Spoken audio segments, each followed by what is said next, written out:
Bismillahirrahmanirrahim. Assalamualaikum warahmatullahi wabarakatuh. Apa kabar anak-anakku semua sekalian? Semoga semua masih dalam keadaan sehat walafiat. Baik, masih dalam rangka mendukung program pemerintah untuk mengurangi penyebaran COVID-19, maka Yayasan Pendidikan Islam Sosial Tiara Aksara tetap berkomitmen untuk menyelenggarakan pendidikan dalam sistem daring atau sistem online. Pada materi pada pagi hari ini adalah tentang materi IPA. Materi IPA di kelas 8 untuk semester ganjil. Materinya apa? Materinya adalah tentang gaya.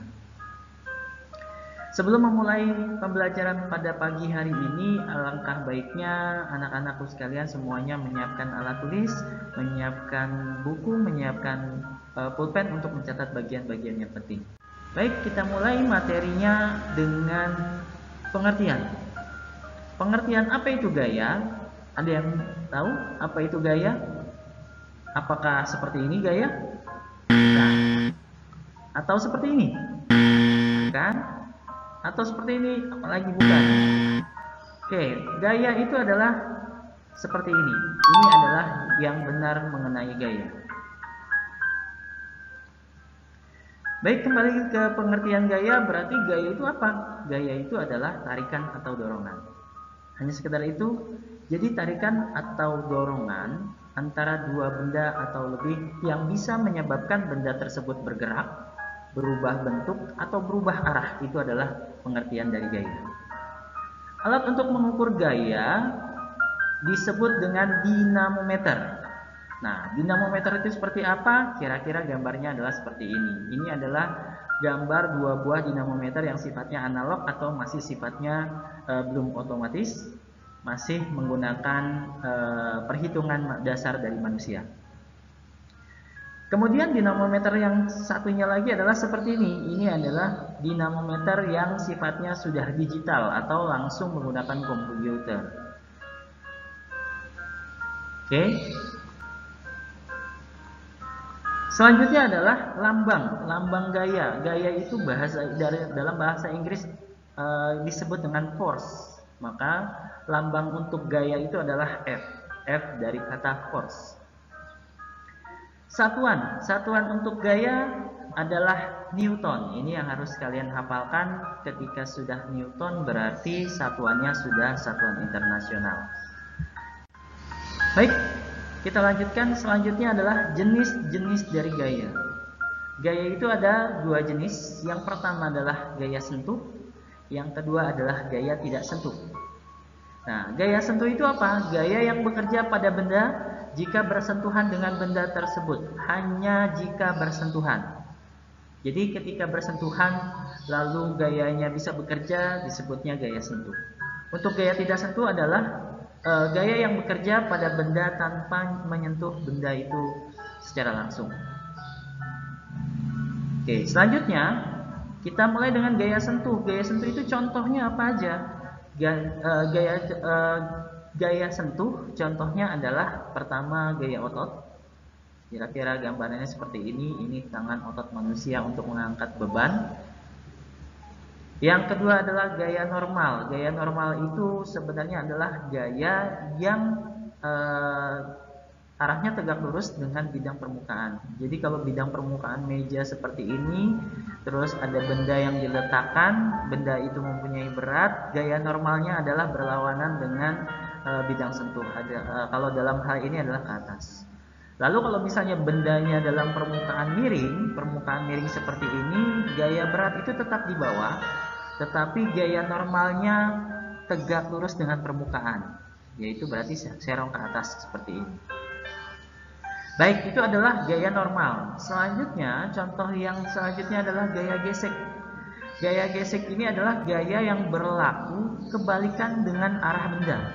Contohnya seperti ini, ketika ada orang bergerak ke arah kanan, berarti arah gaya geseknya adalah sebelah kiri. Gaya gesek itu hampir pada semua benda yang bersentuhan itu mempunyai gaya gesek, dan gayanya adalah berlawanan dengan arah benda. Selanjutnya Contohnya adalah gaya pegas. Kalau gaya pegas kita bisa lihat dari contohnya itu ketapel, bisa juga adalah anak panah atau busurnya ya. Terus bisa juga per yang ada shock breaker di kendaraan bermotor, itu adalah semuanya termasuk gaya pegas. Oke, ini adalah 4 gaya yang termasuk gaya sentuh. Selanjutnya, gaya yang tidak sentuh. Gaya tidak sentuh ini contohnya ada 2. Pertama adalah gaya gravitasi. Kita lihat seperti ini ketika ada benda atau di sini gambarnya adalah apel yang jatuh dari pohonnya, jatuhnya menuju ke bawah, itu berarti tertarik oleh gravitasi. Jadi untuk ceritanya adalah penemu gravitasi yaitu Sir Isaac Newton. Makanya gaya itu satuannya Newton. Yang kedua adalah gaya tidak sentuh yaitu magnet. Gaya magnet seperti ini. Kira-kira kalau misalnya magnet bisa menarik benda-benda, khususnya benda-benda logam tanpa menyentuh sekalipun. Bisa menarik benda tanpa menyentuh, maka magnet ini termasuk salah satu contoh dari jenis gaya yang tidak sentuh. Baik, selanjutnya adalah kita mempelajari tentang hukum Newton. Hukum Newton. Oke, untuk hukum Newton ini berlaku ada tiga hukum Newton. Jadi hukum Newton 1, hukum Newton 2, dan hukum Newton 3. Kita akan bahas satu persatu yang mana yang termasuk hukum Newton 1. Hukum Newton 1 ini berhubungan, ini adalah postulat dari Newton. Jika resultan gaya sama dengan 0, maka benda diam akan terus diam. Benda bergerak akan tetap bergerak dengan kecepatan yang tetap. Artinya, jika dalam suatu benda tidak ada gaya yang bekerja sama sekali, tidak ada gaya bekerja atau resultan gayanya sama dengan 0, maka benda tersebut akan tetap diam. Kalau misalnya bendanya bergerak, akan tetap bergerak dengan kecepatan yang tetap. Nah, untuk hukum Newton 1 ini biasanya sering disebut juga hukum inersia atau hukum kelembaman. Nah, contohnya adalah ketika kalian naik mobil, terus ketika mobilnya tiba-tiba berhenti mendadak, itu badan kita akan tetap terdorong ke depan. Kenapa? Karena ketika kita bergerak di dalam mobil, terus berhenti atau direm secara mendadak, tubuh kita akan tetap ingin bergerak. Jadi hukum kelembaman itu adalah kecenderungan benda untuk mempertahankan kondisi sebelumnya. Ketika sebelumnya kita bergerak, terus tiba-tiba rem mendadak, akhirnya badan kita terdorong ke depan karena memang sebelumnya adalah dalam keadaan bergerak. Baik, hukum Newton 2. Hukum Newton 2 ini adalah rumus. Jadi biasanya untuk pelajaran IPA kelas 8 ada hitung-hitungannya seperti matematik. Benda yang sedang bergerak bisa dipercepat atau diperlambat. Rumusnya adalah seperti ini. F sama dengan M kali A, di mana F ini adalah gaya, satuannya Newton. M itu adalah massa benda atau satuannya bisa kilogram atau gram, tergantung nanti soalnya seperti apa. Ada A, yaitu percepatan. Percepatan A-nya kecil, percepatan Newton per meter persegi atau Newton per meter persegi. Nah, dari satu rumus F sama dengan M kali A ini, kita bisa mendapatkan dua rumus lain. Ketika kita mau mencari percepatan dari sebuah benda, berarti rumusnya adalah gaya dibagi dengan massa benda. Atau ketika kita mau mencari massa benda, itu gaya dibagi dengan percepatan. Ini adalah rumus yang kalian harus hafal untuk hukum Newton. Selanjutnya hukum Newton 3. Hukum Newton 3 itu adalah hukum aksi reaksi. Artinya adalah sebagai berikut. Ketika suatu benda mendapatkan gaya, yaitu aksi, nah benda tersebut akan mengembalikan gaya dengan jumlah yang sama, tapi arahnya yang berbeda. Makanya tanda minus di sini adalah menyebabkan arahnya berbeda. Contohnya adalah roket. Ketika roket mendorong ke bawah, ini bahan bakarnya mendorong ke bawah, menyebabkan reaksi roketnya terbang ke atas. Seperti itu. Atau misalnya kita mendorong seperti ini. Kita mendorong di dalam kolam berenang, kaki kita memberikan gaya pada tembok dan tembok akan memberikan gaya dengan jumlah yang sama ke arah sebaliknya. Makanya kita bisa mendorong. Badan kita terdorong ketika kita mendorong tembok. Itu adalah hukum dari aksi reaksi. Jumlah gayanya sama, hanya arahnya saja yang berbeda.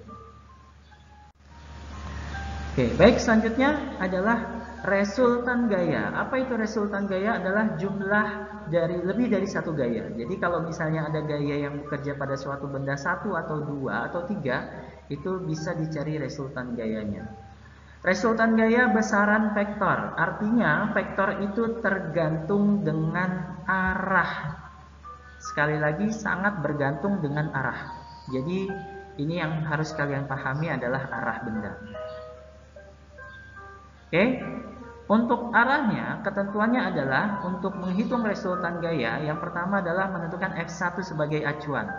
Kalau acuannya kita anggap F1 itu positif.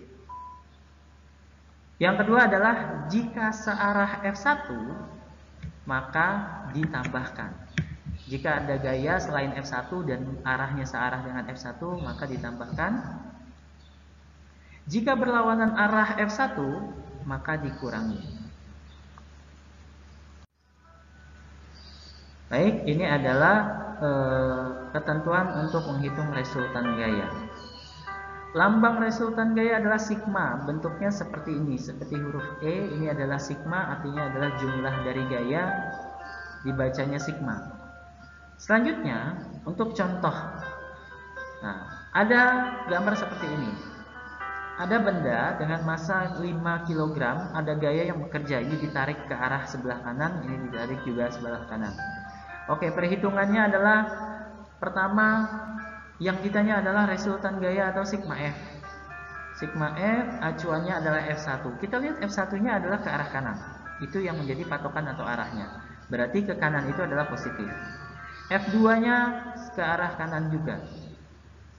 Nah, artinya F1 dan F2 searah, maka F1 ditambah dengan F2 karena searah tadi ditambah. Nah, F1 nilainya 20, F2 nilainya 10. Maka resultan gayanya adalah 30 Newton ke arah kanan karena keduanya adalah ke arah kanan. Oke, untuk contoh selanjutnya perhatikan gambar baik-baik. Tentukan resultan gaya dari gambar di bawah. Ada F1, F2, F3. F-nya lebih dari 2. Kita pertama langkah mengerjakannya sama seperti tadi. Pertama adalah yang ditanya adalah resultan gaya sigma F. Acuannya adalah F1. F1 arahnya ke kiri. Berarti ketika ke kiri ini 10 Newton ke arah kiri, kita anggap ke arah kiri itu positif. Seperti itu. F2-nya ke arah kiri dan F3-nya ke arah kanan. Nah, mengingat yang tadi, ketika searah ditambah dan kalau misalnya berlawanan arah dikurangi, maka seperti ini. F1 dan F2 searah, F3 berlawanan, maka F1 ditambah F2 dikurangi F3 karena F3 ini arahnya berlawanan dengan F1. Maka kita masukkan angkanya, F1 itu 10, F2-nya 5, F3-nya 30, maka resultan gayanya adalah minus 15. Loh, kenapa minus 15? Minus 15 itu berarti artinya adalah resultan gayanya berlawanan dengan F1. F1 ke arah kiri, berarti resultan gayanya ke arah kanan. Nah, atau untuk lebih mengerti lagi, kalau misalnya tarik tambang, ada orang tarik tambang ke kiri 10 Newton, terus ke arah kanan ditarik juga, ke arah kiri juga ditarik 5 Newton, ke kiri 10 Newton, ke kiri 5 Newton, terus ditarik ke kanan 30 Newton. Karena 30 Newton lebih kuat, maka benda ini akan terdorong ke arah kanan. Dengan gayanya adalah 15 Newton. Jadi minus 15 ini artinya adalah resultan gayanya berlawanan dengan F2. Oke, baik. Selanjutnya contoh soal yang terakhir. Perhatikan baik-baik, resultan gaya terbesar yang ditunjukkan oleh gambar adalah ada gambar A, B, C, D. Nah, di sini tidak tercantum yang mana F1, yang mana F2. Baik, caranya adalah kita mengecek jawabannya satu persatu karena yang ditanya adalah resultan gaya terbesar. Oke, untuk yang opsi A, kita lihat di opsi A, arah ke kanan 30 Newton. Kita lihat ya, ke arah ke kanan. Arah ke kirinya adalah 40 Newton dan 20 Newton. Ini bisa kita pisah. Ke arah kanan 30, ke arah kiri 40 dan 20. Nah, berarti ke arah kanan itu 30 Newton, ke arah kiri itu 40 ditambah 20, yaitu 60 Newton. Nah, sigma F atau resultan gaya bisa dicari dengan mengurangi F yang besar dengan F yang kecil, dengan arah gayanya ke gaya yang lebih besar. Berarti sigma F-nya adalah F yang paling besarnya tadi sini 60, terus arahnya ke kiri, F yang kecilnya adalah 30. Berarti karena ini arahnya berlawanan, yang satu ke kiri, yang satu ke kanan, berarti dikurangi. Hasilnya ada 30. Nah, arahnya adalah ke kiri karena F yang lebih besarnya adalah 60, yaitu ada di kiri. Berarti tertariknya ke arah kiri. Oke, kira-kira seperti itu. Jadi ini untuk opsi pilihan jawaban A. Untuk opsi pilihan jawaban B, kita lihat kembali. Cara mengerjakannya hampir sama seperti tadi. Pertama opsi B. Opsi B kita cari berarti adalah arahnya dulu.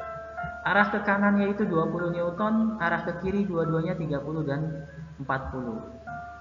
Arah ke kanannya 20, arah ke kiri berarti 40 tambah 30. Ini kan searah ya. Kalau searah berarti dikurangi jadinya 70. Nah, F1 sigma F bisa dicari dengan F yang besar dikurangi F yang kecil. F yang besarnya berarti yang 70. Sigma F-nya atau resultan gaya berarti 70 dikurangi 20 sama dengan 50 Newton ke arah kiri. Ke arah kiri karena yang kiri jauh lebih besar yaitu 70. Oke, selanjutnya opsi jawaban C. Opsi jawaban C ini kita lihat ke arah kanannya 30 dan 20, ke arah kirinya 40. Berarti kalau ke arah kanannya adalah 30 ditambah 20 karena ini searah 50. Sigma F-nya bisa dicari dengan F yang besar dikurangi F yang kecil. Berarti 50 dikurangi 40, 10 ke arah kanan. Karena yang lebih besar adalah 50 ke arah kanan. Berarti opsi C adalah 10 Newton ke arah kanan. Selanjutnya untuk opsi terakhir, opsi D. Ke arah kanannya kita lihat 30 dan 30, ke arah kirinya 20. Seperti tadi ke arah kanan berarti dijumlah 30 tambah 30 jadinya 60. Sigma F-nya jadinya 60 dikurangi 20 yaitu 40 Newton ke arah yang lebih besar yaitu ke arah kanan. Berarti untuk opsi jawaban D adalah ke arah kanan. Baik, untuk pertanyaannya jadi yang mempunyai resultan terbesar yang mana? Kita lihat kalau untuk arah tidak dipengaruhi, yang ditanya hanya resultan terbesarnya saja, maka kita lihat gaya yang resultan gaya yang paling besar. Ini 30, 10, 50, 40 berarti adalah 50 Newton ke arah. Untuk tugasnya kalian bisa cek sendiri. Nanti tugasnya nomor 1 seperti ini. Untuk nomor 2-nya tugasnya adalah seperti ini. Nanti untuk mengerjakan kalian bisa pause videonya untuk gambarnya, untuk gambar soal yang lebih jelas. Nomor 3 adalah seperti ini. Ini dicari resultan gaya terbesar. Untuk nomor 4-nya seperti ini. Ini juga sama, yang mempunyai resultan terbesar. Untuk nomor 5-nya juga sama, untuk mencari resultan gaya yang terbesar. Dikerjakannya menggunakan cara, wajib menggunakan cara di buku tulis IPA. Di buku tulis IPA difoto dan dikirimkan ke Bapak WA Japri. Melalui WA grup boleh atau maksudnya nomor Bapak ada di WA grup di Japri. Nanti untuk difoto tugasnya terus dikirimkan ke WA ke nomor Bapak secara langsung.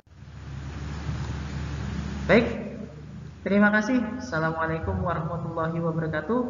Berlanjut ke sesi video selanjutnya dan jangan lupa untuk subscribe channel Bapak. Terima kasih. Sekali lagi, assalamualaikum warahmatullahi wabarakatuh.